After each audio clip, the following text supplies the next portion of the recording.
go. So have our first Autonomous Humanity podcast on location, a different location, I should say.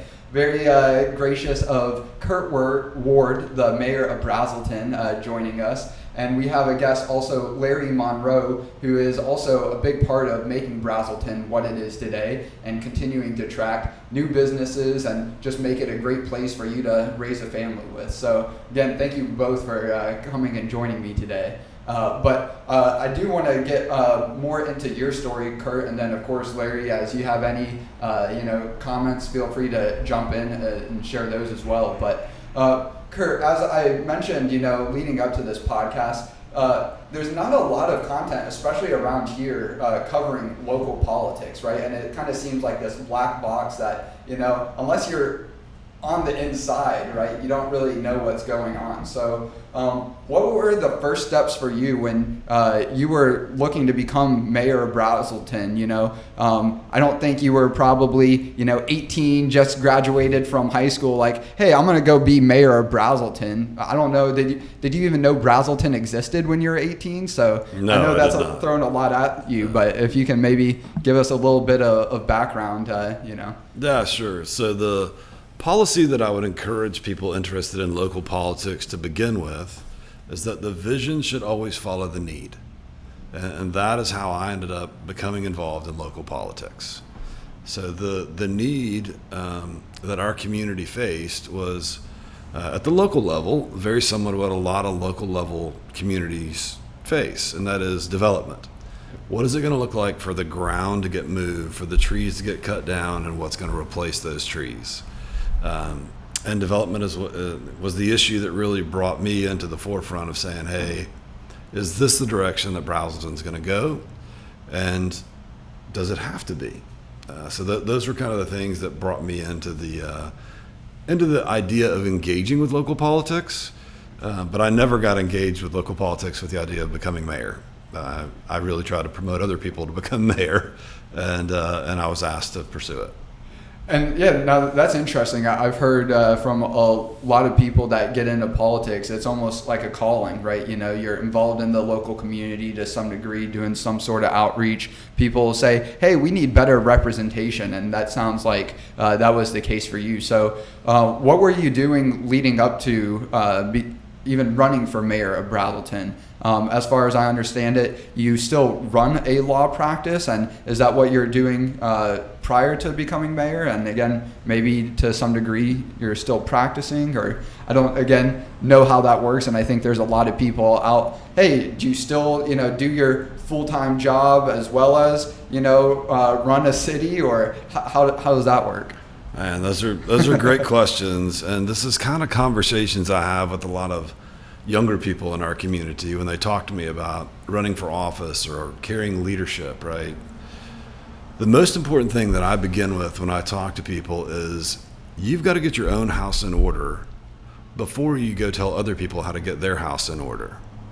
So what I would encourage people that are interested in politics to do to begin with is learn to build margin in your life to give back. Yep. For me personally, I was a member of a church, and I gave back to my church quite a bit. And then I found a community need when I lived in Buckhead, and I gave back to that. It was a little organization called Tri-Kids. We moved Tri-Kids to a location up here in the Braselton area whenever I moved up here. But I also went to the local high school. I gave back as a lawyer, teaching kids how to become lawyers in the future. So again, this is one of those things that when you want to consider public office, again, get your house in order so you've got enough time to volunteer somewhere else. Yep. And then see if you do well and you carry some leadership roles in those volunteer opportunities. And then if the need matches what your vision is for the future, then likely local politics is an area for you to look at. But let me assure you, do not get involved in local politics for the money. Right. This is a volunteer gig, right? I make $1,000 a month, and I really don't even take a check. I just go ahead and prepay my taxes with this. Right. So yes, I'm still a full-time lawyer. I still have to support a family, and I love my kids and my wife, and it's great. But local politics, this is a volunteer level position. Right, labor of love, right? Labor of love, yeah. Now, So you talked about moving to Braselton. So what was that timeline like? So did you see, hey, there's an opportunity up here to go build a better life with my family, kind of getting out of, I don't want to say there's no hustle and bustle, here relative to in the perimeter, part of Atlanta, especially the Midtown area. But what was that process like, and what was, I guess, the reasoning for you wanting to move up to Braselton in the first place? Yeah, sure. So in our situation, and I'd love to hear Larry's story of what brought you to Braselton as well, if we can. Yeah. So in our situation, I was a Atlanta-based kid. I actually went to Lithonia High School over near the Stone Mountain area. And then I went off to Texas to go to college. And then when I came back for grad school, I lived in Atlanta, went to Georgia State Law School, and kind of became a Buckhead lawyer. Met my wife in Buckhead. We ran around and went to concerts at Chastain and all that kind of stuff. And at that time, I was volunteering at Dunwoody High School as a mock trial coach. I had originally volunteered at Padilla and then moved over to Dunwoody because I was a public school kid and had a heart for public school kids and wanted to help them achieve their dreams. But when we looked at some opportunities of where to raise a family, and we looked at where my family had already moved, my brother had a dental practice up here, my father and my mother lived up here, we just saw the greatness of this community and the great opportunities of this community. We saw great education, we saw great medical care, we saw great opportunities for business, and that was the draw, and that remains the draw even still today. Yeah, no, that's one thing that, not that this is about me by any stretch of the imagination, but, and I'm not just saying this because, I'm here with you. Braselton is one of the two other areas I would consider even moving to continue building my business in iVue. So Braselton being one of the others where I'm out of Alpharetta, the Cumming, or really Forsyth County is, I think one of the best areas in the world, not just in the state, in the country. And I think the same holds true for Braselton. And then Peachtree City would be the other area. Now, given I would put Forsyth County, then Braselton, then Peachtree City, I think if you look at all these areas, everywhere has its own problems, right? But I think if you were to rate each of these areas for any and every quality of life metric that you could think to put on a piece of paper, while none of them would maybe rank number one for any of those quality life metrics, all going to be in the top 10, top 50, very high ranking across any and every city, large and small, across the world, whether that's weather, access to, starting your own business, good high-paying jobs, a nice suburban lifestyle, given maybe less so up here if you're into the nightlife sort of, thing. But again, there is a nice, downtown walkable city center. And I guess, Larry, if you don't mind kind of talking more about your involvement with the city of Braselton. I'm actually going to jump in real quick and mention why whenever we spoke, I felt it was important to bring a person like Larry with me today. And actually, Larry is a good emblem of that. But there's a lot of high achievers in Braselton, a lot of people in the corporate world and the small business world that have moved to Braselton. And Larry's emblematic of that, and that I think in his story he will tell you how he was corporately a high achiever, and then he came to Braselton and he decided to bet on Braselton. He made investments in Braselton, and he continues to volunteer in the community in Braselton. So Larry, if you don't mind kind of expound on some of all of that. Let me talk about why I'm in Braselton. Yeah, so it's a long story. I'll try to keep it reasonably short, but it is interesting. It's one of the most embarrassing things I can tell about myself. So I'm in Braselton because my now wife retired to Braselton with her first husband. Okay. Now, this poor guy retired and unfortunately 9 months later passed from a very rare kind of cancer. So my wife and I went to college together. I grew up in North Alabama in a little town with a funny name called Arab. It's just south of Huntsville, Alabama. But I went to Auburn University. I'm a chemical engineer. I have my bachelor's from there. And I knew my now wife. We were classmates there. And we went our separate ways. And then I run into her again at an alumni thing at Auburn. And she's living in Braselton. And tells me, much to my surprise, that she had such a crush on me in college that went completely over I had to get her confirmation of that. Oh, it completely stunned me, and I told her, I said, that's information would have been really helpful back then. So, but, things. Better late than never, right? Yeah, things work in mysterious ways. So she was already here, and I was actually, so I worked for Southern Company. I went to Auburn. Then I went to graduate school, and I went to MIT, and I have a PhD in chemical engineering from MIT. And so then I went to work in the power industry for Southern Company. Southern Company is the big company that owns Georgia Power, Alabama Power, Mississippi Power. And so I worked in their research department, but I was in Birmingham. So I grew up in Arab. I was still living in North Alabama, still living close to there, commuting to Birmingham, working. Well, I got transferred to Georgia Power, and so lived in Midtown. Right on 7th Street there. Okay. And so that's when I re-met what has now become the love of my life for the second time in her version. And so we got married in let me get it right, 2014, as my job moved from Georgia back to Alabama. So I've been living here since really 2014, but I commuted for 3 years back and forth to Birmingham. So we're both retired. So you mentioned the corporate sort of stuff. So I rose up the corporate ranks, ended up as Southern Company's chief environmental officer. So I was doing all the negotiation with the Environmental Protection Agency about how power plants should meet regulations. But I also ran their research and development department, which is really my love. I have a PhD, and you do research when you have PhDs, that sort of thing. So wanted to work longer, but my wife said I've retired once. And didn't get to do fun things with my first husband, but we're going to do fun things together.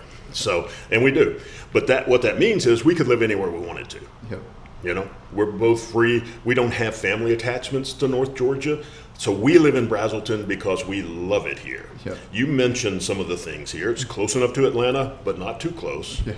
It's got a nice pace of living. We can get to the airport. We're close to the mountains. So we can get up to the mountains anytime that you want with an easy drive from here. And the airport, you can go anywhere typically on one airplane from the Atlanta airport. So that's a big benefit to us. The other thing that keeps us here is my business.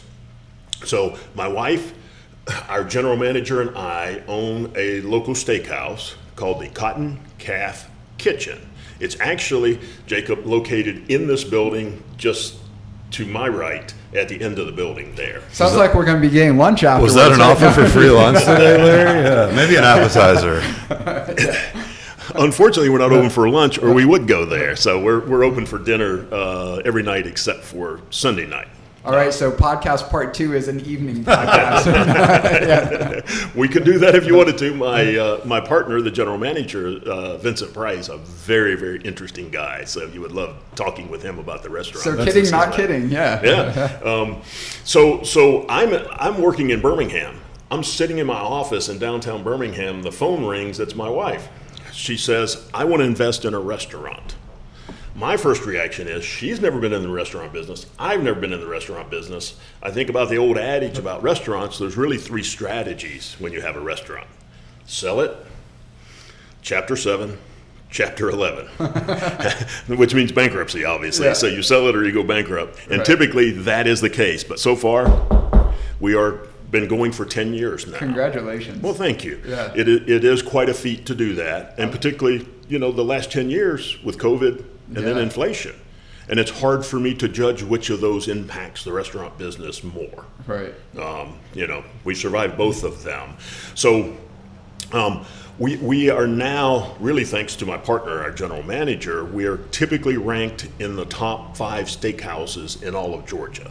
Number 1 according to the mayor of Braselton, though. 100%. That's the real ranking that matters. Yes. Let's say that statistic one more time. So we are typically always actually near the top of one of the best steakhouses in Georgia. That includes everything in Midtown and everything downtown. So we take in Rathbun Steakhouse, Bones, Howell's, Chops. You guys are in the ranks of that. Yes. And so you're in downtown Braselton. Yeah, so a little insider restaurant business here is that's according to Open Table. Okay. We pay attention to Open Table because Open Table If you see and it's based on our reviews from OpenTable. If you see a review on OpenTable, it means someone has made a reservation on OpenTable. They've actually shown up, and I've checked them in that they're here at the restaurant, and then they get an email to review the restaurant. Got it. So that on Yelp, on Google, on TripAdvisor, my competitors could go and give me really bad reviews without ever actually setting foot in the restaurant. Right. And so that's a little insight. If you're traveling, look at the reviews on OpenTable, because at least they have gone there to eat. True feedback. Yes. One thing that you mentioned was working with or leading the environmental division at Southern Company. You also mentioned part of the job of the mayor of any place, but especially a place like Braselton that is attracting more businesses, wanting to make it a great place to come develop a warehouse, a factory, some sort of retail location potentially. What is the balance, if you will, or how do you think about, hey, we don't want to take away all the green space that, also is a part of what makes a place like Braselton so great, but also give the people the opportunity to build it. And again, we talk about businesses, but one of the big problems, a lot of people have this day and age is housing as well. So how do you think about development where, obviously you're going to make someone mad, no matter what decision you make? How do you make it so not too many people get too mad, I guess it might be the best way to phrase it. So you've asked for the sort of the first thing to think about if you're going to get into politics. And to me, that is learn to keep your house clean enough you've got some time to help others.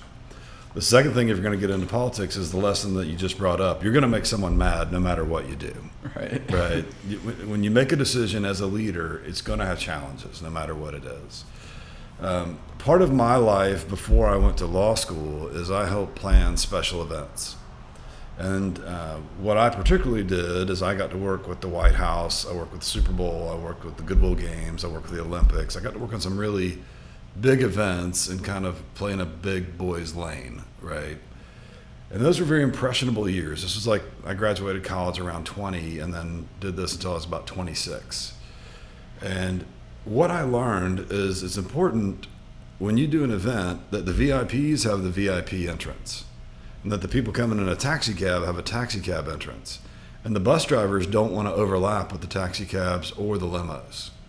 And if you're emergency services, well, then you've got to have a different entrance because you've got to be able to come and go all you want. And the dignitaries and the people that work on the ambulances don't really want to be seen on camera together. Not that they're afraid of each other, but they're just there for very different and very important different reasons. Right. So that leads to a lot of the logic of what I think about whenever we think about community development, right? There's places in a community that need to be busy. There's places in a community that need to be thrive and have a pulse and move and grow.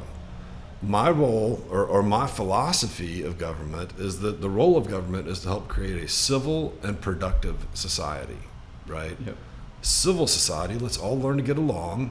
And sometimes, unfortunately, it takes code enforcement, police officers, standards set by your elected officials to help us all get along. But let's create environments where we can be productive and use what our God-given blessings are to go out and do great things with those. Let's help other people with what our blessings are. So your question about trees and green space and housing and all that, it's kind of like running an event. Yep. There's some places where you got big limos or you got big houses. There's some places where you got taxi cabs that are coming and going all day long, right? But you don't want to get hit by the bus either. Right, yeah. Now, that's something that, I've seen change quite a bit in my time in Forsyth County, growing up to where, I don't know how familiar you guys are with that area. If you're familiar with like exit 13 off of Georgia 400, it's now the Collection.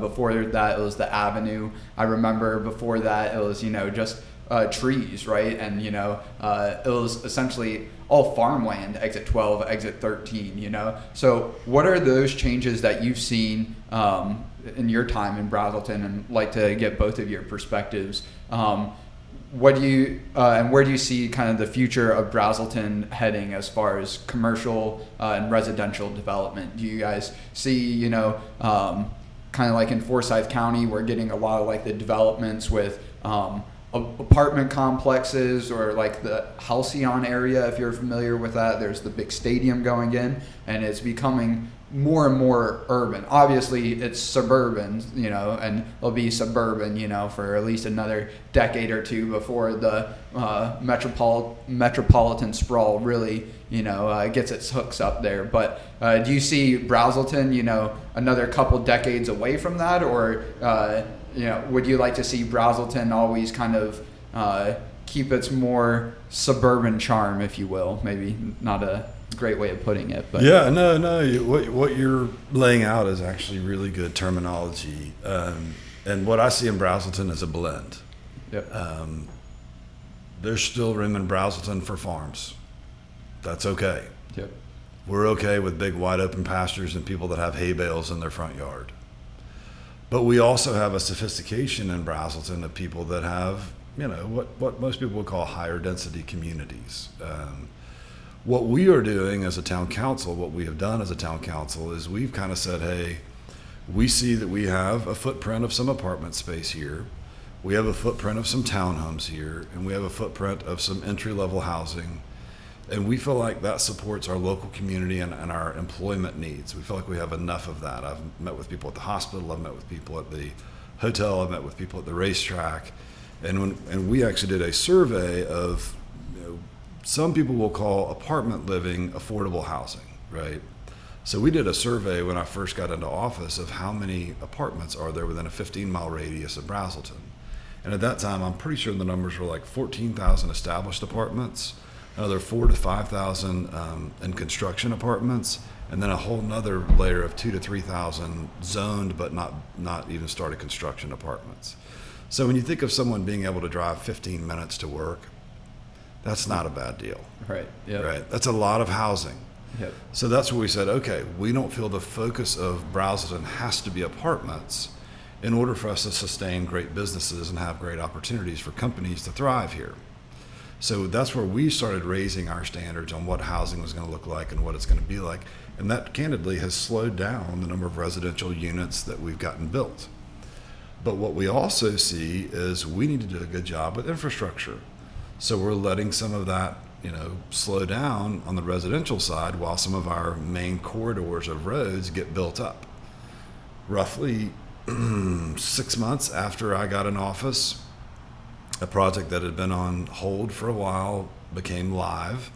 And then I think January or so, a year after I'd been in office, it really started construction, and we hope in 2026 it'll finish construction. That road's kind of called Highway 211 around here. When I came into office, it carried about 22,000 cars per day. At its peak, it carries about 38,000 cars per day right now. Wow. Yeah. And it's had very little to do with the growth that we voted on as a council while I've been in office, right? It's growth that had all been voted on before we got in office. So sometimes you've got to measure your community and see, hey, let's make sure to support our businesses. Let's make sure people from all different demographics can come in and support those businesses. And some of the businesses in Braselton are warehouse type businesses. Some of them are blue collar type businesses. I know people that have like lawn care businesses based out of Braselton, plumbing businesses based out of Braselton. A lot of people that support the local Road Atlanta racetrack, which is mechanical engineering type stuff, automotive type stuff. That's based out of Braselton. Yeah, doesn't Fox Motorsports have a presence out here? Yeah, they have a great. It's actually their research lab. Okay, it's their very forward-thinking research lab. Excuse me. Sorry about that audio, but yeah, it's important for when you're developing a community that you have to take all of those things into account, right? Right. But to your point about a halcyon type development, we just approved a halcyon type development, restaurant and retail that surround an open green space. This green space is going to be about 20,000 square feet of turf. That's half a football field for kids and families to go play. That's great. And some of that is because we've realized that recreation in today's age is not just going out into a field somewhere and going for a walk. Or watching Netflix at home. Yeah. So people love food, yeah, beverage, and TV. Yeah. And we're finding ways that we can still let you have food, beverage, and TV, but then you still feel a chance of getting outside. Right. So two things we've really done is focus on creating those halcyon type environments, right? where your kids are able to go play while you sit and maybe have a longer conversation with your spouse and build a better marriage, as opposed to making your kids sit there and behave at, a restaurant for 2 hours. That's tough, right? I'll jump in. Yeah, here. please. So, in my opinion, Braselton's super fortunate to have Mayor Ward and our council right now, because I think the Georgia 400 analogy is completely apt. Yep. We are right now where the places you're talking about were 10, 15 years ago. Yep. To me, so if you're a researcher, you try to see the future, right? Yep. I mean, you try to build the future, imagine it, make it happen. I just see the future. The growth in Braselton's inevitable. Right. Skate where the puck is going, so to speak. Correct. Yeah. 85 is a major corridor. Metro Atlanta's going to grow up 85. It kind of starts with the huge battery factory north of here in Commerce, but so it's inevitable. Now in Braselton, you'll have people that want it to be a small town like it was 20 years ago and never changed. You have other people who own land who want to make the maximum amount of money they can from the land, which typically means building apartments. Right. Yeah. Very high density. And so what the mayor and the reason I'm a supporter and became a supporter when he was running the first time was the fact that his vision is controlled development. Yep. Let's be thoughtful. Let's think about what Braselton should look like in 10 years and 20 years, and let's try within the legal means that are there to make that happen.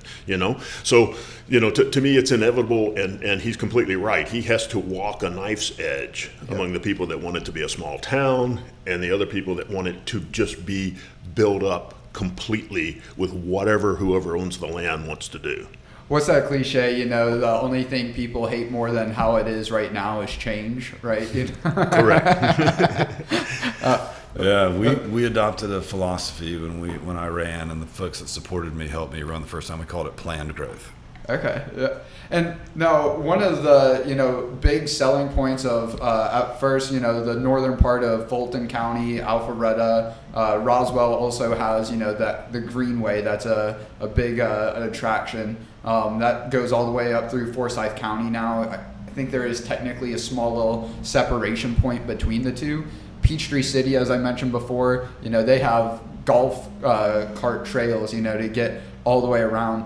How do you think about, other forms of transportation for Braselton, especially, these smaller personal electric vehicles, e-bikes, scooters, those are becoming very popular in urban environments. Now, of course, there is a downside, especially in a lot of the more populated urban environments. The city streets get littered with the, Lime scooters or whatever the brands are that actually operate them now. So on one hand, I think we want to incentivize more people getting around, in personal, smaller electric sort of vehicles, but at the same time,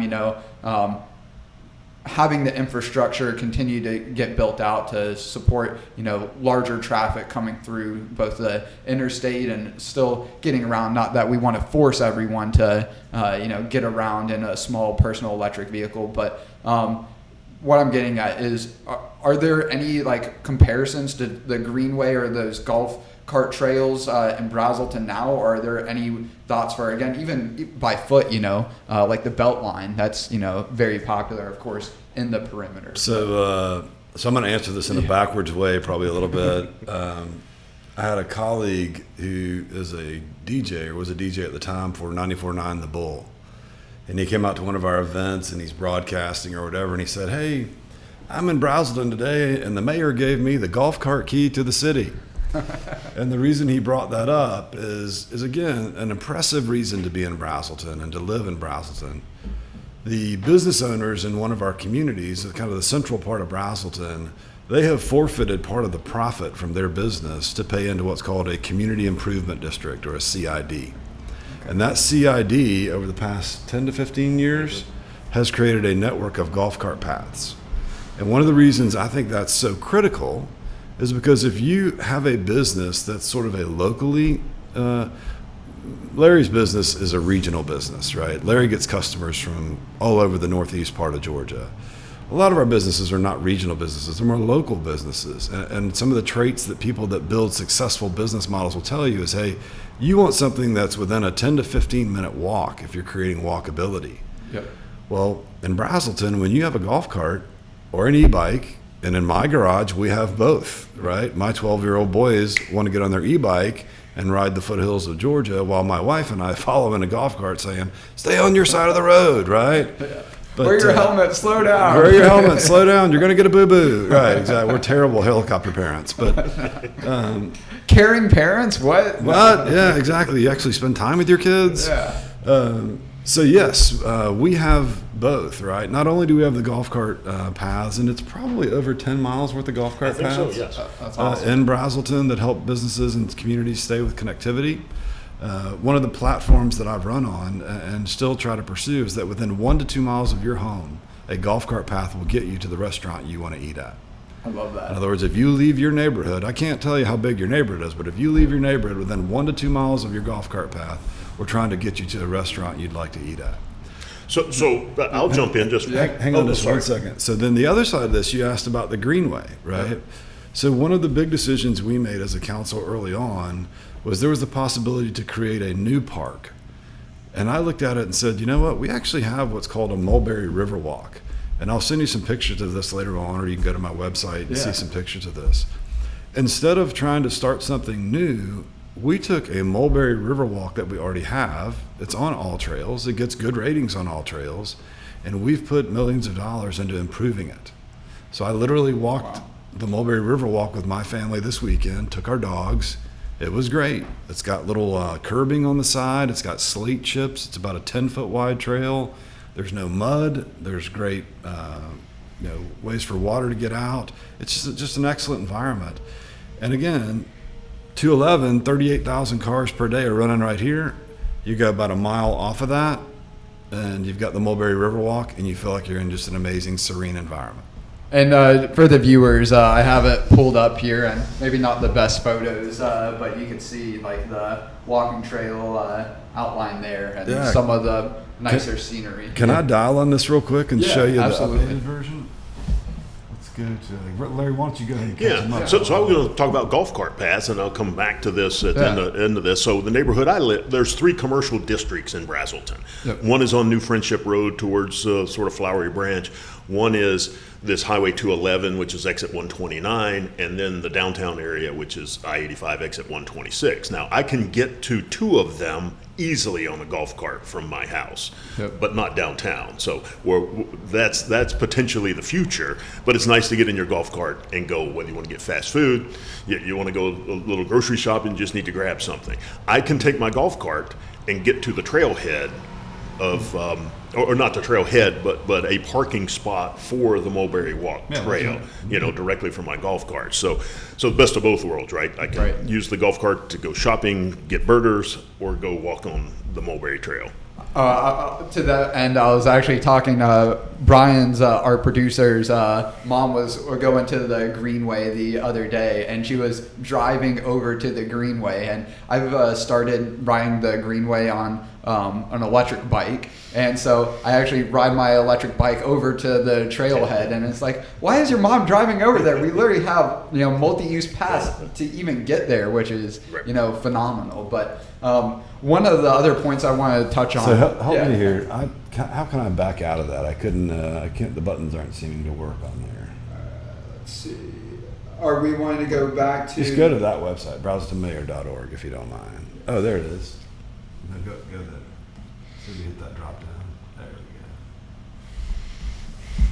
Let me just show you a picture. I'm so impressed with what our community has done on this. I feel like we gotta let folks take a look.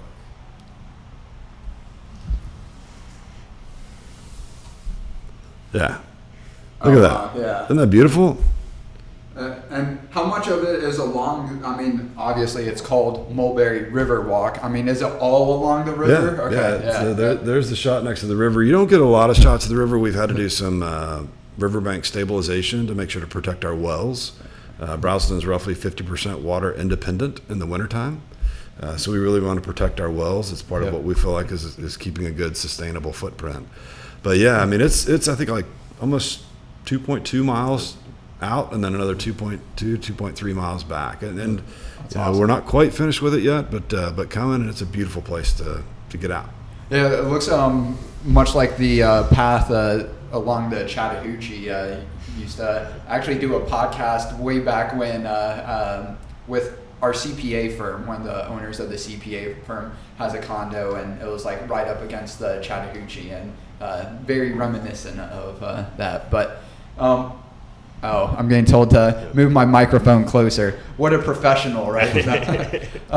One comment I did want to make, with the electric vehicles, shameless plug time, is how much I'm making a push for, instead of taking your golf cart or your e-bike out to the local restaurant, as much as, I still like getting out and about, what we were talking about, there's more and more people that either want to work from home or in a lot more cases and more so just not work from home, right? And stay at home and, watch content and, use services like Uber or DoorDash and Instacart or, whatever, and not have to go interact with the world around them. Again, not for me, but that just seems to be more and more the case for a lot of people, right? And I think one way we can help those people, and even the people that do want to get out and about, just making their lives more convenient, are having personal assistant drones, right? Where we've all heard about Amazon doing deliveries, Walmart doing deliveries via drone.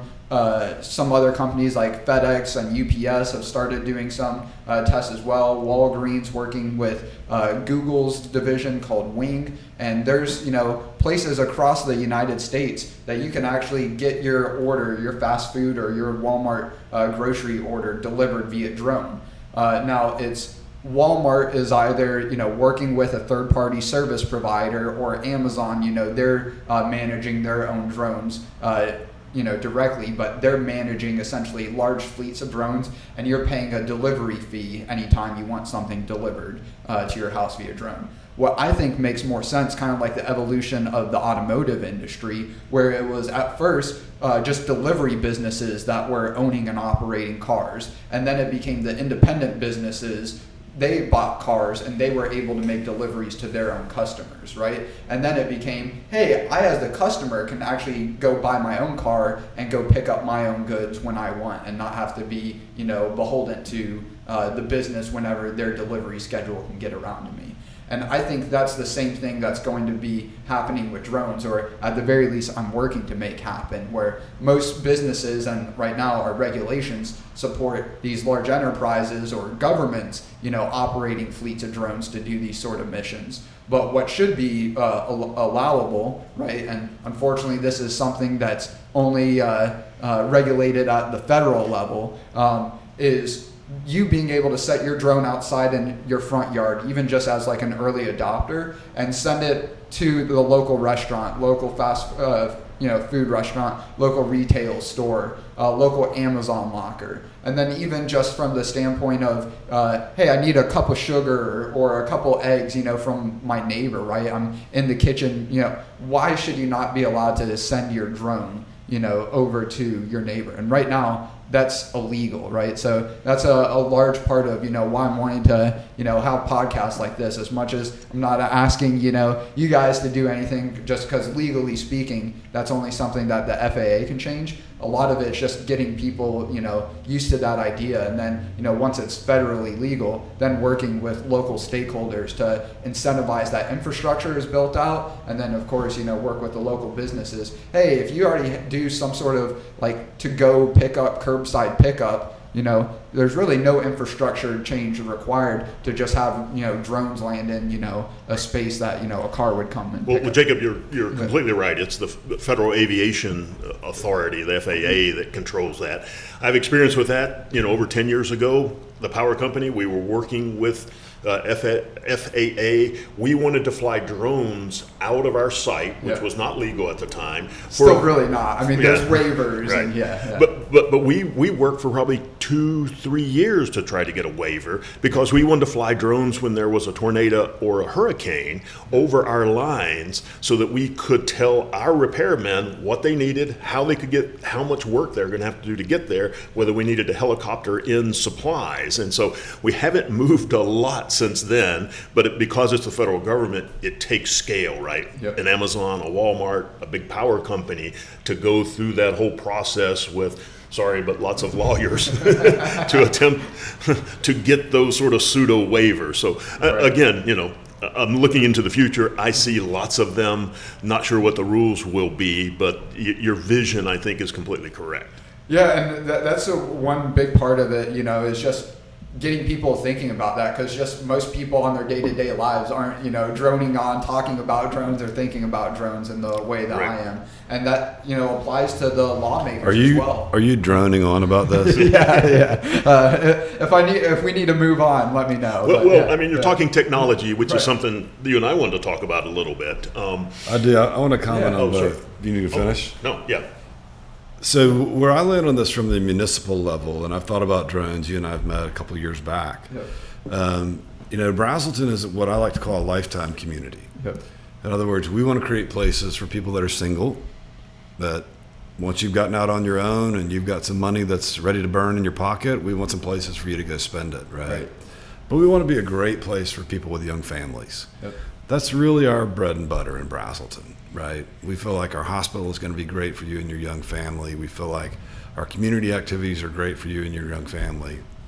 But when you have a hospital that's as great as ours, and Larry's very involved in our local hospital, you're going to end up with a senior part of your community. And there's a lot of 55 and up homes in Braselton, several thousand.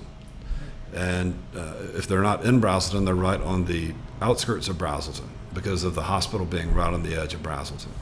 And I think about that a lot with what can we do to provide better services for people that have limitations with driving as they age. Right. We want them to be able to age in place. Yep.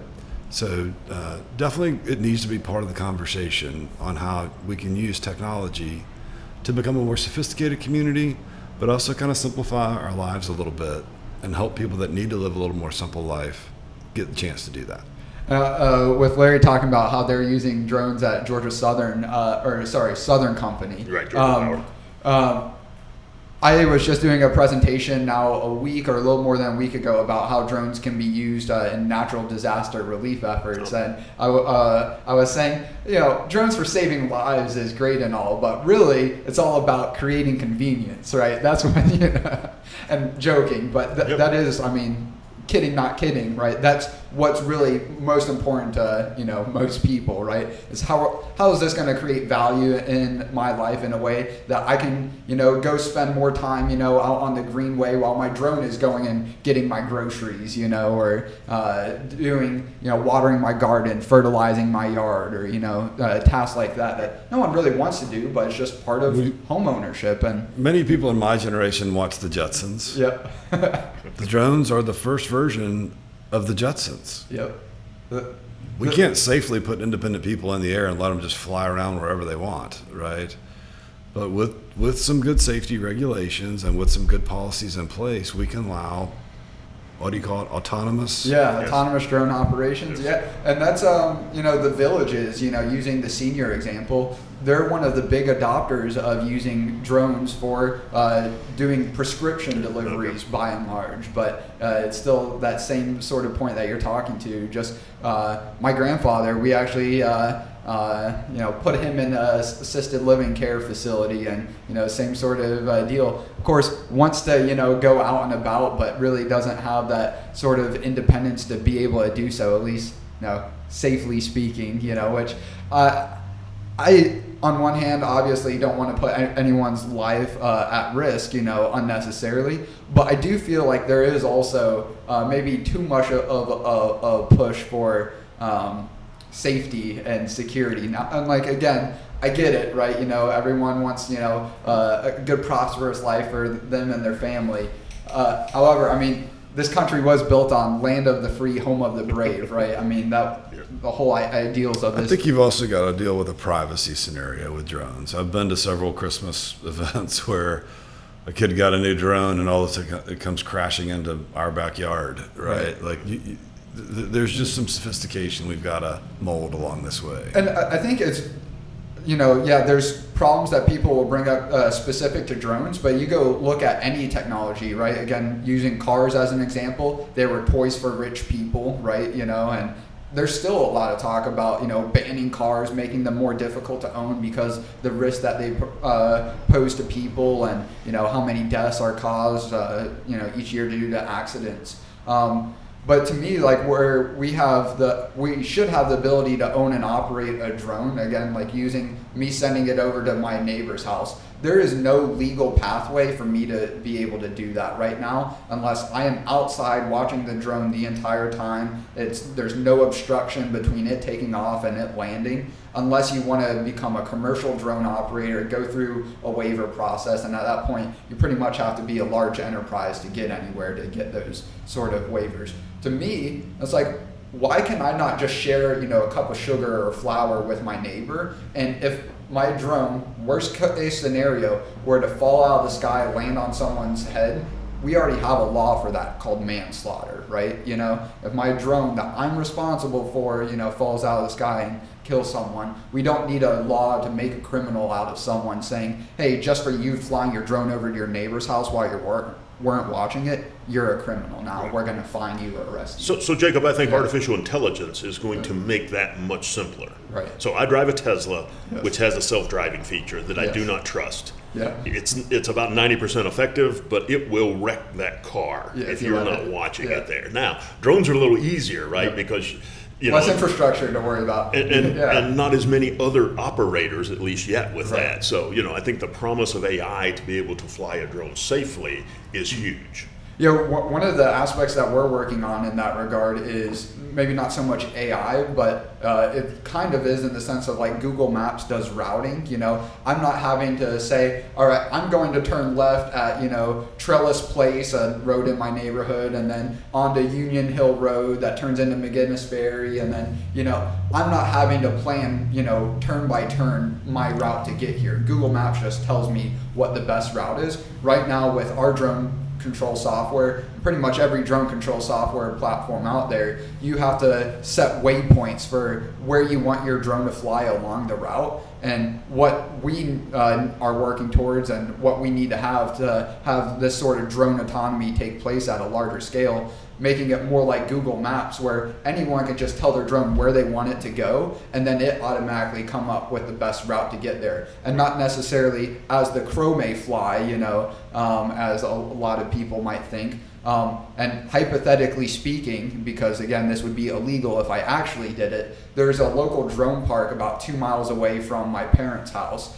And we have a little attachment for our drone called a 4G LTE mod kit. So you could put a SIM card in this device that then connects our drone to the internet. So now you have unlimited range to connect to it, monitor its position on the map, even take control over it if you would like to. But otherwise, we are just able to tell it to take off from the drone park. And instead of flying directly as the crow flies back to my parents' house, it was almost a straight shot, but there was like a path of trees, that was like the whole way. And, you have to cross highways or roads or whatever, at some points. But there are ways that you could have, paths that are created that avoid, terrain, that avoid buildings, avoid even large congregations of people, in the same way like Google Maps will say, hey, this roadway has, is backed up for 10 minutes because of traffic.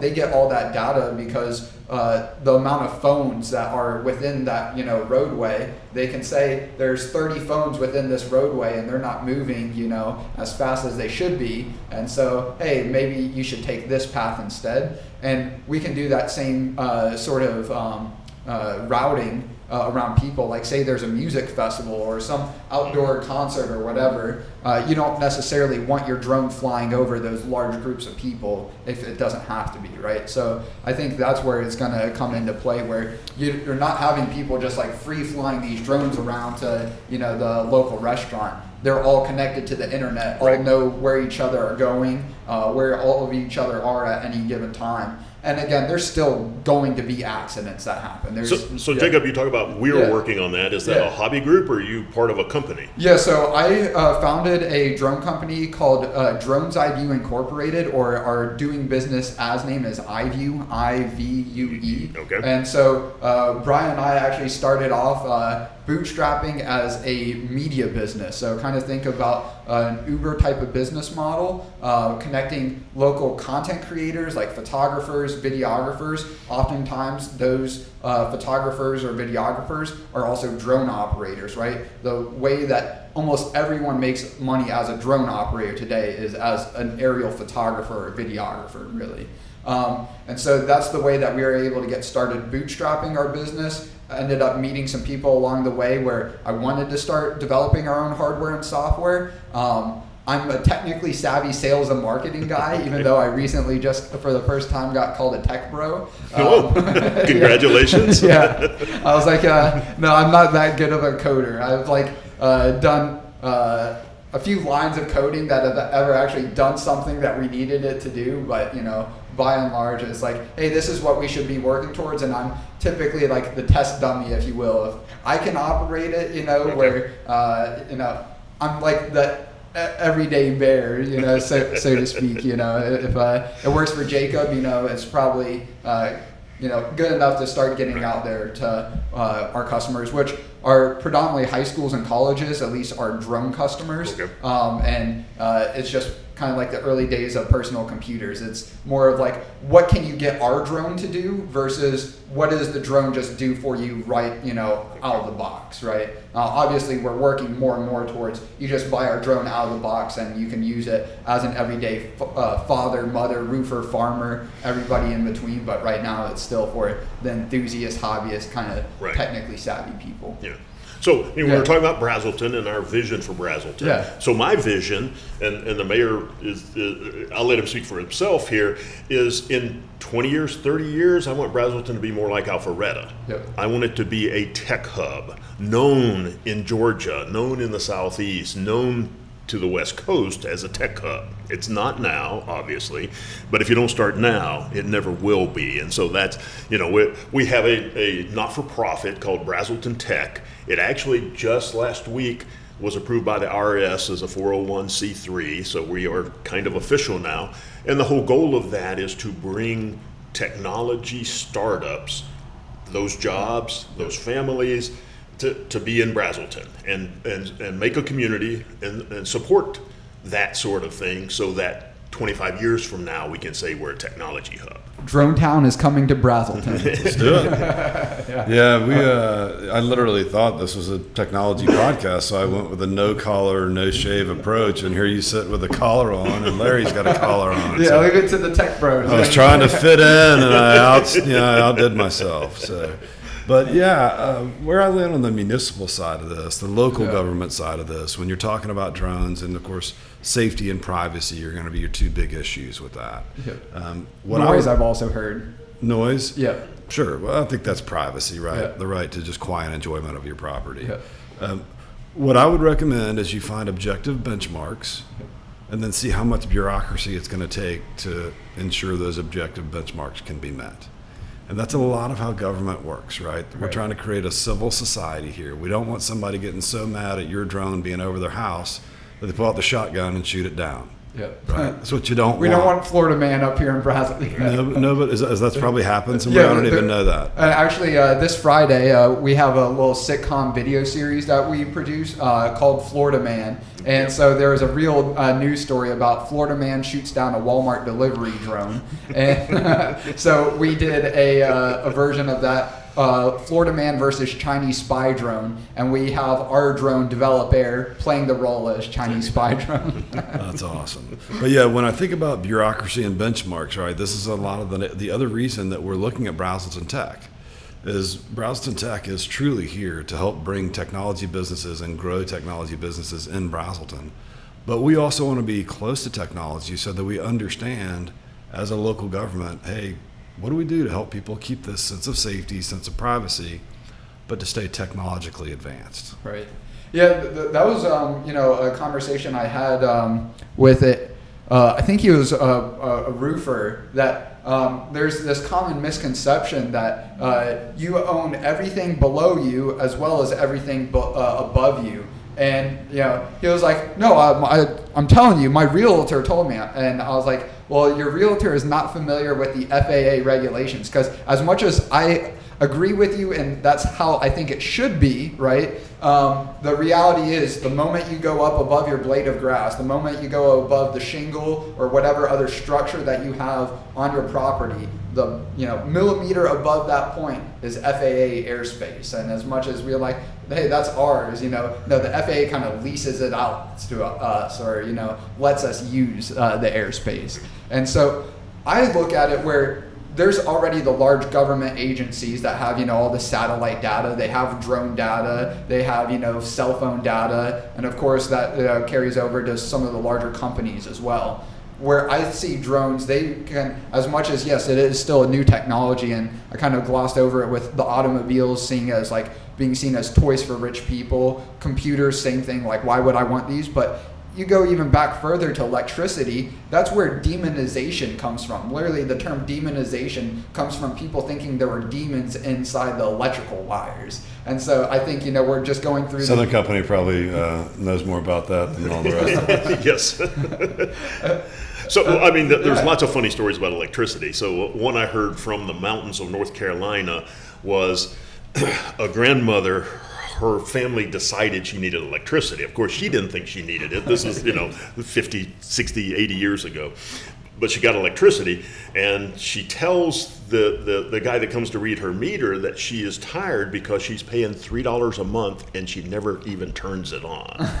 So to satisfy Mama, he says, here's what you do. Get an extension cord, plug it in, run it out your front porch, let it down towards the ground, and leave it there for exactly 15 minutes twice a week. And that way, at least you'll be getting electricity. Just let it run onto the ground there and you'll get what you pay for. Which is the misconceptions of electricity at the time, what it would do and how you use it.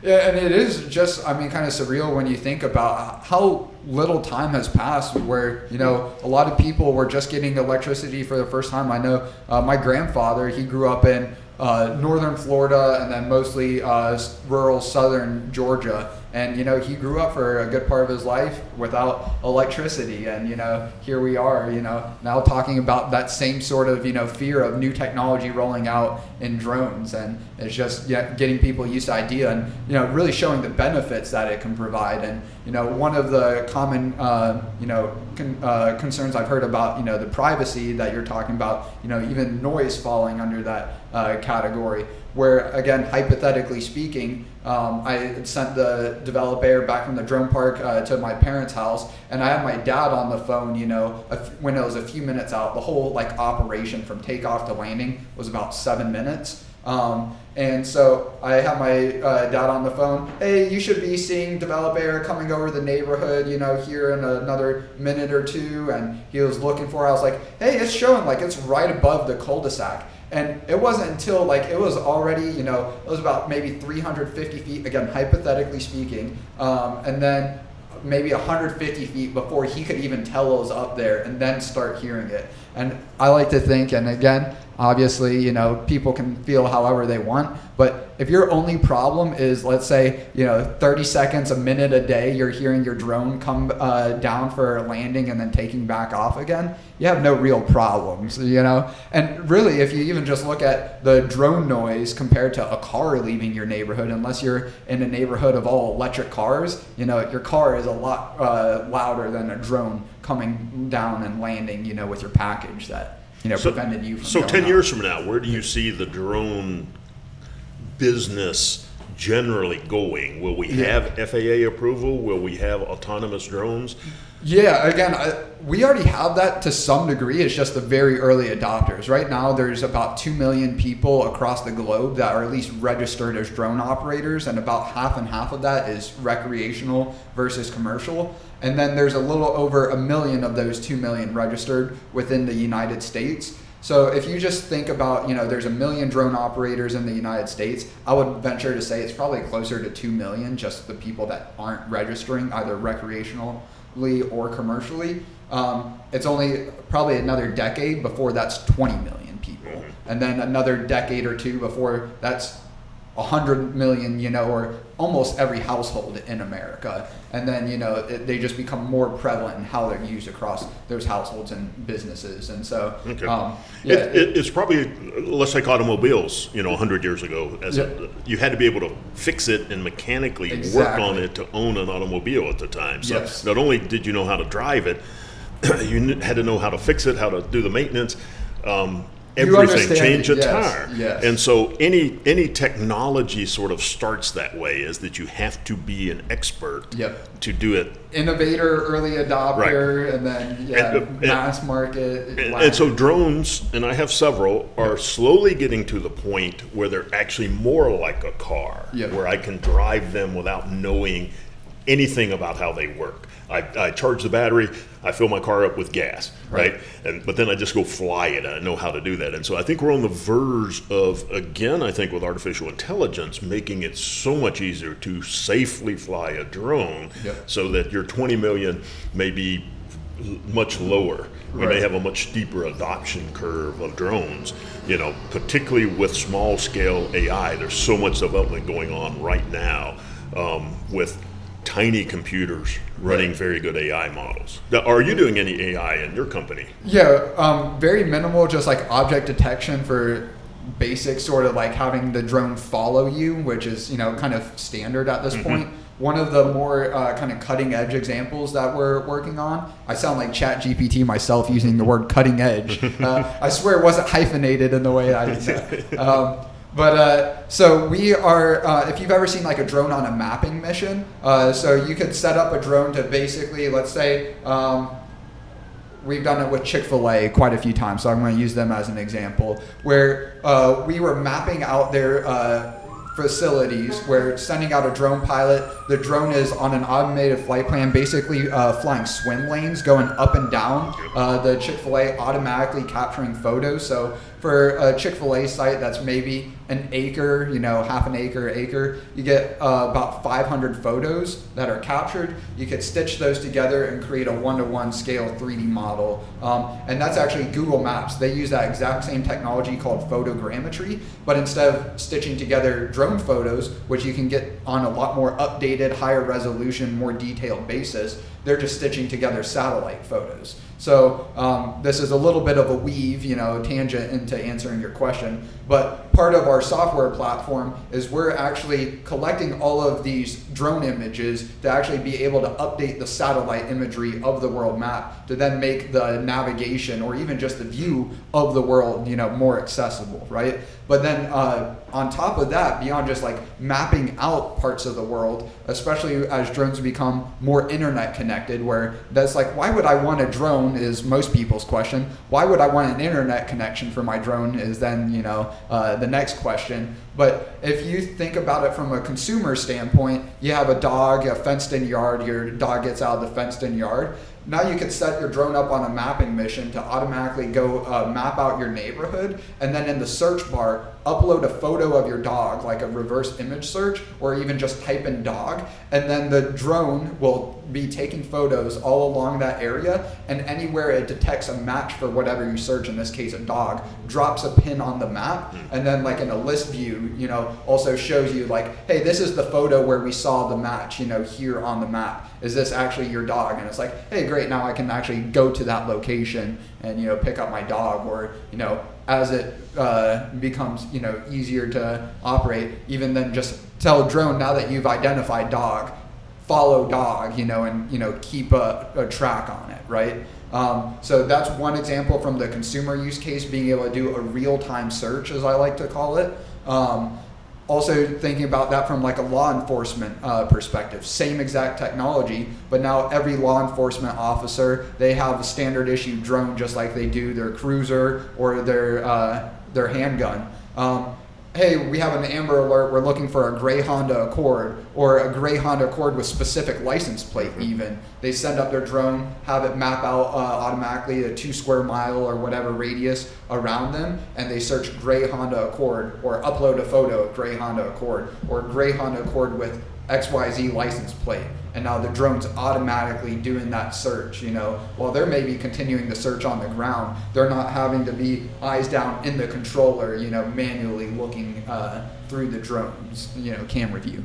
And then, you take that same exact application, right, of doing a real-time search, apply it to a commercial industry like roofing, and now you can have roofing companies go map out a whole neighborhood of roofs, and instead of searching for, a people or a car, I'm searching for damage on roofs, right? And then it's setting pins all along, people's houses where there's roofing damage. And like my parents live in a neighborhood with an HOA, and there's an incentive or a deal for everyone in the neighborhood to get 10% off or whatever it is, the trash service, through Red Oak or whoever, right? Because it's a big bulk volume deal. I think the same will work out for a lot of roofing companies. Yep. Instead of going door to door, hey, can we inspect your roof? Legally speaking, right now, as long as the drone is within your field of view, you can go map out a whole neighborhood at a time and say, hey, anyone that has a problem with their roof in this neighborhood, they're just going to be able to get 10% off or, whatever, same sort of deal. So again, one use case of AI with drones, but, or one technology or, one platform that can be applied to many different use cases. Well, my drone case is a very specialized one, may not be possible, is I want to use a drone to help clean my gutters in the fall from leaves.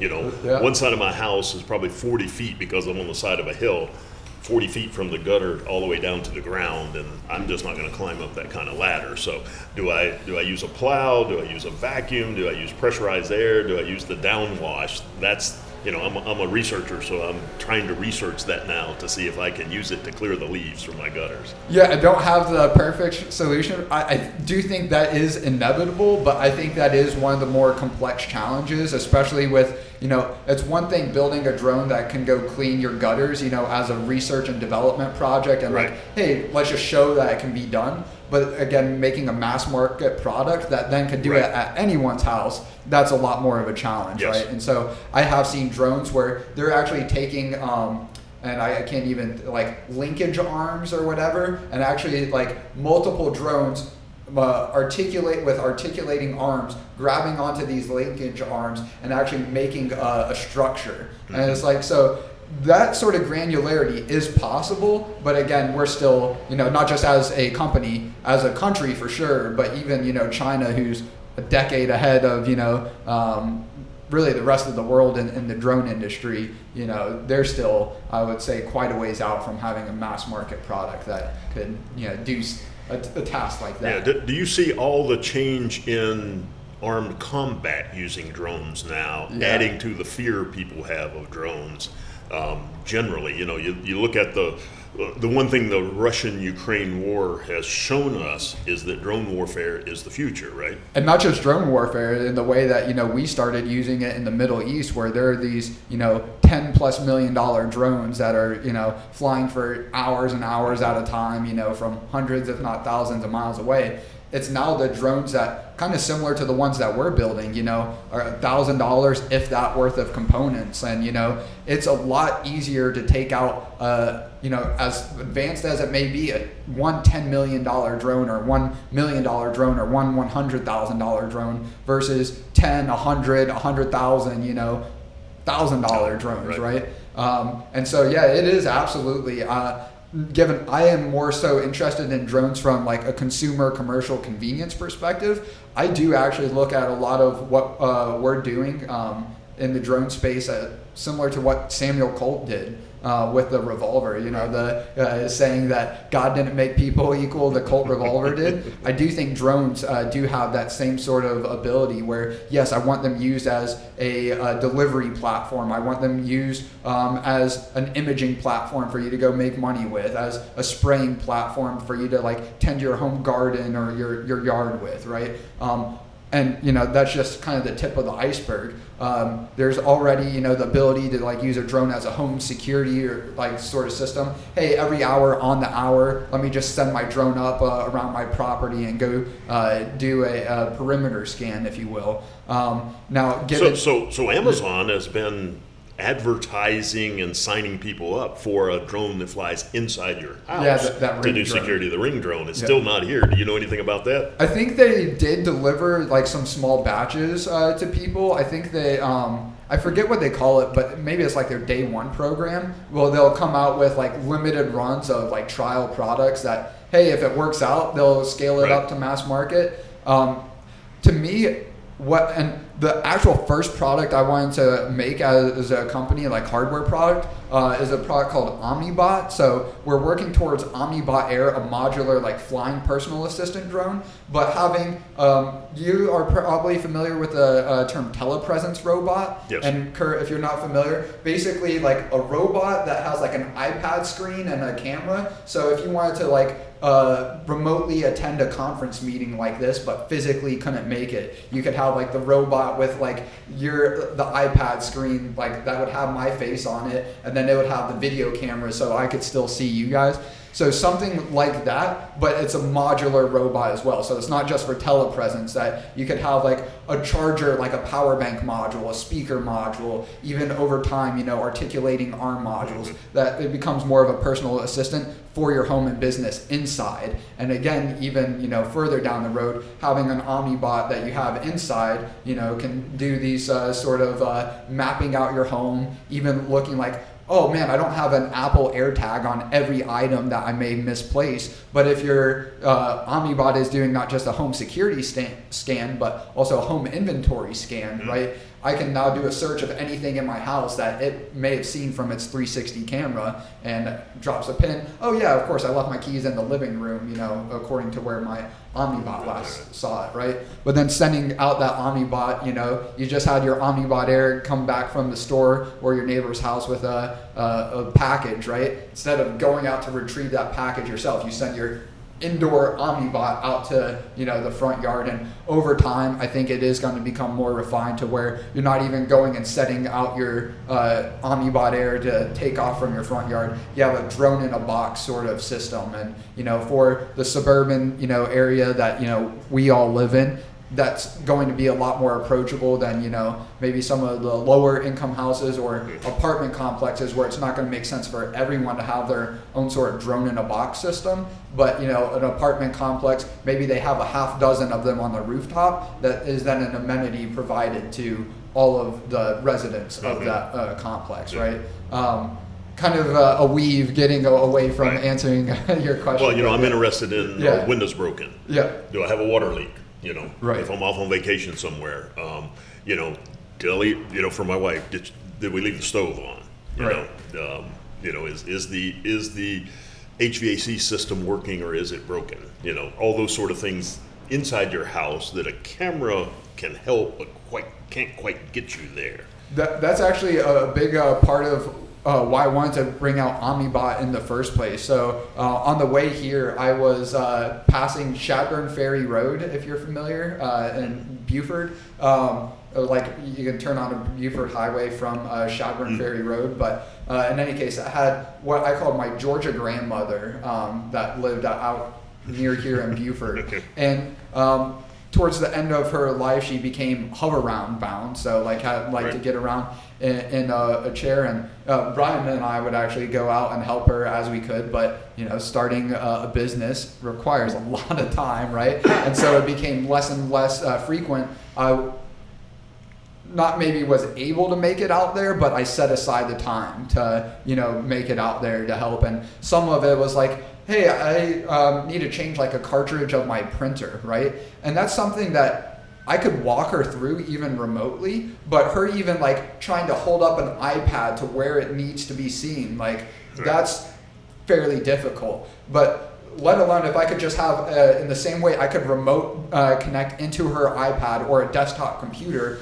remotely connect into a robot, that she has in her home. I could move it to where I want, point the camera to where I want, and then if nothing else, instructor on what needs to be done, or more ideally, right, have articulating arms that I could actually remotely control, right? I mean, you talked about, I think your grandfather in assisted living, you're talking about your grandmother now. So I'm in the middle of the baby boom.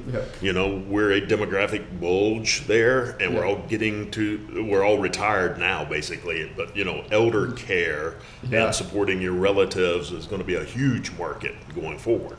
And I think that's like where drones being used for deliveries kind of found a very early foothold, maybe not the first foothold, in the villages. I think to your point, we're going to see like, hey, maybe I still need to get out and about to work, and so we're going to be a 2-car household, and maybe that takes the 10,000, because again, these aren't going to be cheap starting out. Again, you go look at the early days of personal computers. Yeah, there were some 1,000, 2,000, but there was a lot of like multi-$1,000 computers, and that was using late 1970s, 1980s money, right? We're going to be as these mass market drone and robot products get out to the people, the ones adopting them, they're going to be making, hey, maybe I don't need to buy a desktop computer for everyone in the family, as well as that second automobile. We just have one automobile, and then a couple of shared computers, and now we're reusing that money to buy a home robot, right, or home robot and drone. And so I don't think it's going to necessarily replace in the same way that the phone didn't necessarily replace desktop and laptop computers, right? It's just some people, both. Some people make the trade-offs, and it's going to be interesting to see exactly how it rolls out. But I think you are right that a lot of the original sort of value that can be provided is to help take care of people that maybe can't take care of themselves, but could use more So help. apparently one of the issues with indoor drones is not being able to get a GPS signal and it actually not being accurate enough for a room this size, let's say. What are your thoughts? How do you maneuver a drone inside a building? Do you have to set up a pseudo GPS? Yeah, so sorry to cut you off there, but optical flow is what we're using right now, and that's pretty much a standard across DJI. They're the big 1,000-pound gorilla in the drone space, and no one's even close to them. Now it's starting to come to where they have 90% of the market, the drone market, both consumer and commercial. Now they're in the mid 80s, and that's really just because most government agencies now cannot buy DJI drones. There's been all the tariff and import restrictions on them, and so on one hand, they're a huge Chinese company. And really, they're the only ones that are making drones that people today actually want to use for any sort of commercial operations. By and large, there's people that have to use custom drones to some degree, but as far as the ease of use that Larry was talking about, that the ease of use is already there for a lot of DJI's drones. They're flying camera drones where you don't need to be like the early days of the car operators, where you have to be kind of technically savvy to maintain and operate them. But they have limited value. And so what the real holy grail is that we're working towards is having an easy to use drone that you don't have to be like the mechanic or technician to be able to take advantage of. And DJI is by and large already there, but again, just for very limited purposes and taking photos and videos. But as far as operating drones, making them easy to use indoors, optical flow is basically just a combination of camera sensors, typically two facing downwards. Sometimes you'll have other cameras that are facing like horizontally, like out towards like the walls of the room.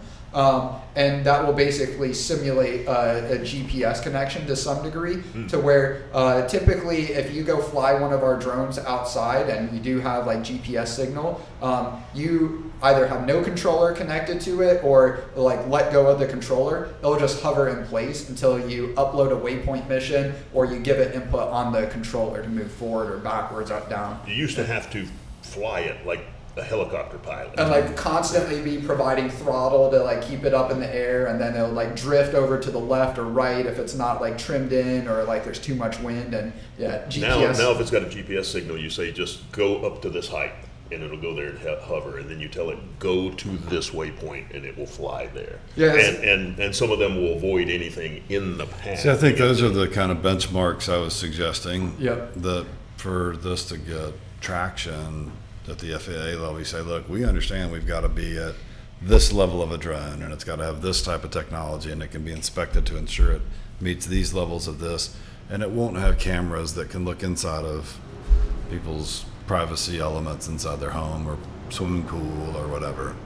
Well, think about Atlanta, if flying cars, which we Yep. are 5 years away from having them, I believe. Well, again, people think about this as a far-fetched ideal of flying cars, Jetson sort of lifestyle, but it's just we as a country have had our heads buried in the sand for developing this technology domestically, where you can go already over to China, some of their largest cities, as a tourist and get in a passenger drone and commute across some of their cities in the same way we have an Uber type of service. And it's like, do we not want to be at the forefront leading that sort of industry development here? Because to me, that's like us not developing the automotive industry or not developing the personal computer industry. And it's not just theoretical at this point. Again, we are literally, hopefully not a decade too late, right? If it gets used more and more in the military capacity, like just no one has the ability to produce drones at the scale that China, if they wanted to, go invade Taiwan, good luck stopping them at this point. I mean, But just think about from a government perspective, if Atlanta has people commuting in essentially now flying cars, yep. how unruly that could become easily. That's right. That's where I'm saying there's got to be benchmarks, and then unfortunately bureaucracy to make sure those benchmarks are being met. Yeah, I think I think we will want to have people with the ability to take over, the flying car, so to speak. But I think it's really all going to be built around autonomy in the same way if you've watched not the newest Star Wars that doesn't actually exist, but the Star Wars that I grew up with, episodes 1, 2, and 3. I think specifically it's more shown in episode 2, like the main planet of Coruscant. They have like all these flying cars that are like in these airway sort of traffic lanes that they're all like pre-programmed to fly, at a specific speed, with a specific distance set behind, the flying car in front of it. I think that's more likely how it's going to be the case. But, of course, there's going to be like criminals, in the days of moonshining or whatever, doing something they're not supposed to and, going to take off. And then you're going to have, and like the chase scene that was popular in that movie, like Anakin, chasing after this bounty hunter and like, diving through, legally abiding lanes of air traffic, right? So, I don't think it's going to be, of course, there's going to be passenger drone deaths and accidents. And, I'm not just trying to say, hey, we're creating this utopia where everyone's going to get around, avoiding traffic and, nothing bad's going to come of it, right? But I do think, overwhelmingly, much more good, is going to come out of it. Getting people and, goods, from where they are to where they need to be, much quicker and, efficiently. But yeah. So for your company, I mean, what do you need? What is limiting you right now? Yeah, a large order on a time frame that we can deliver on, because our drones don't build themselves. So right now we're pretty much building them to order, which we have pre-sold like 10 at one time previously. But that's basically our sort of production capacity within like a 4 to 6 week sort of time frame. So it's really getting a large order to then warrant a large investment that we can actually start ramping up for a more mass production sort of scale. Now, given our product that we have right now isn't really much of a product, it's really just our internal prototyping development platform that we've been able to sell as a means to kind of bootstrapping and making our first mass market or prosumer sort of drone product. So really it's working towards releasing our first prosumer drone product. And if we're just continuing to operate on our own accord, that's another 3.5, 4 years just to get it to market, and then worrying about how we can actually ramp it up to start producing it even at the scale of hundreds, let alone tens of thousands or more, which we'll need to produce it at. And I would like to speed it up, right? 3.5, 4 years, there's a lot that can happen between now and then. would need about $2 million in 18 months if we were to bring in our next round of investment. I've raised some angel capital to help us get to this point, and of course we bootstrap by and large. Like most of the money that we've had to work with is revenue that we've generated being customer funded. But yeah, it's really getting our first real drone product out to market, and that just takes time and money. That, you know, of course we can expedite the time with some money. It's not like, hey, just we get $5 million in tomorrow, all of a sudden it's going to be 6 months, right? Like there's still very real work that, you know, there's no shortcutting. But yeah. So I would assume that tariffs on China, fears of espionage in the firmware from DJI, both of those would help you, right? Yeah, absolutely. Some of our existing customers are now, there are some misguided regulations that have been put in place that keep us from some of the larger order opportunities, which are predominantly with like the Army right now. They need what's called NDAA compliance. And so they basically need to see that your supply chain uses no Chinese components for the critical parts that go into a drone's communications. And you're not there yet. Correct. And so, yeah, we are doing some of our own electrical board design. We have one very simple board that we have designed in our drones right now, basically a connector board for all our lights for our lighting system. But we're developing also a self-identifying payload system. So I don't know if you've heard of CAN bus. No. It's a protocol often used in like automotive as well, but it's a high bandwidth sort of communication protocol that will allow us to basically do what USB has done for computers, where you don't have to do any setup or configuration. When I plug in this dispenser mechanism or this sprayer mechanism or this camera or this processor, right now you have to do quite a bit of setup or configuration to be able to get the software, like the drone control software, to understand what you plugged in and then, you know, be able to control it. Yeah, the plug and play application. Right, and so it's creating like the USB, you know, sort of driver equivalent that, right. Hey, you can plug in any of our mod kits, is what we call them right now, and our software will automatically identify what was plugged in and then give you the user-friendly interface to be able to operate it. I guess you know, going forward, it's really getting our first drone product that we can sell to the everyday sort of person, where, you know, it's like, well, you need to be more specific than that. It's like, well, there's already, like I mentioned, 2 million people across the globe, more than 1 million people that are just buying drones recreationally, that do nothing more than take photos and videos. And it's not like, hey, we're coming out with, you know, it's not like we're inventing the drone and like really creating a new market. We're just expanding the market from what it is to where, hey, why would you not buy a drone that can still do all those photo and video missions, but also be used for deliveries or spraying applications, or even just better for imaging, where now you can do real on the fly sort of data processing, right?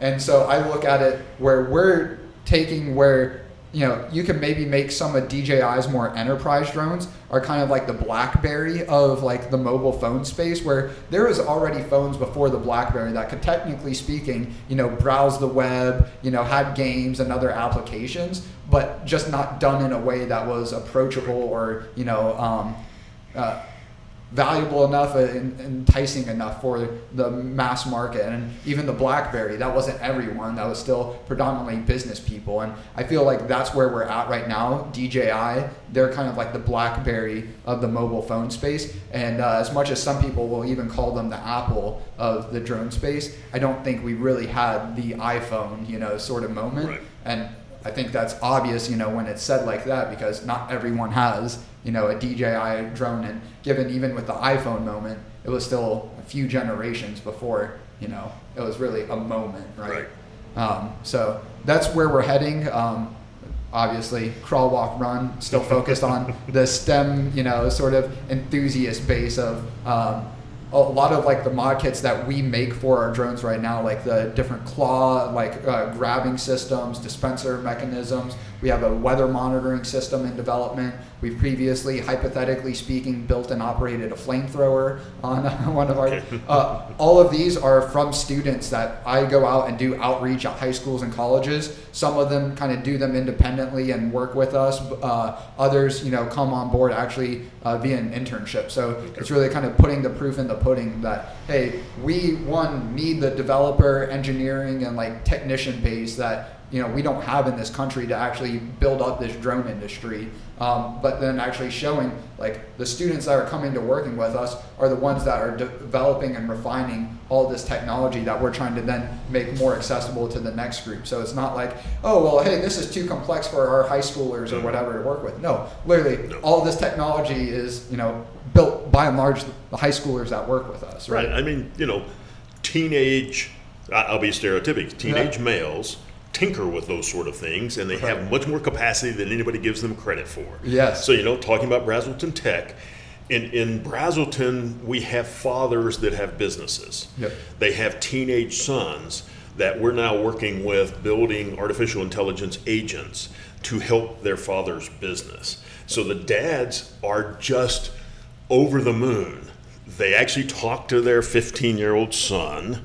The 15-year-old son is not locked in his room playing video games. He's actually building something that could be a company as an AI agent that actually helps the father's business. So, it's interesting you talk about high schoolers. That's a really good audience because there's so much information and they actually have time and they have capacity and they can handle complexity, most of them. Yeah, I mean, to your point, a lot of what I find that really resonates with them, of course, interesting, exciting work that they see the future and potential in.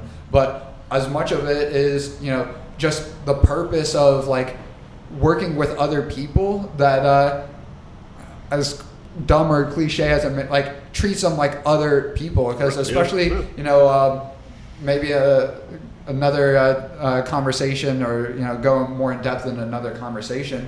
One of the big problems is with like the education system. One, I don't think we should be really relying on like a true education at school. I mean, that really starts at home, right? And I think the real value of public school comes from learning how to work and live with other people that come from different walks of life, different backgrounds, even if it's like the same area. Everyone's different, right? And learning how to work with people that have those differences. And then I'm now getting called Unc. I don't know if that's a term that you guys are familiar with. That's the new like a Zoomer term that for anyone older than them? Yeah, pretty much, right? Okay.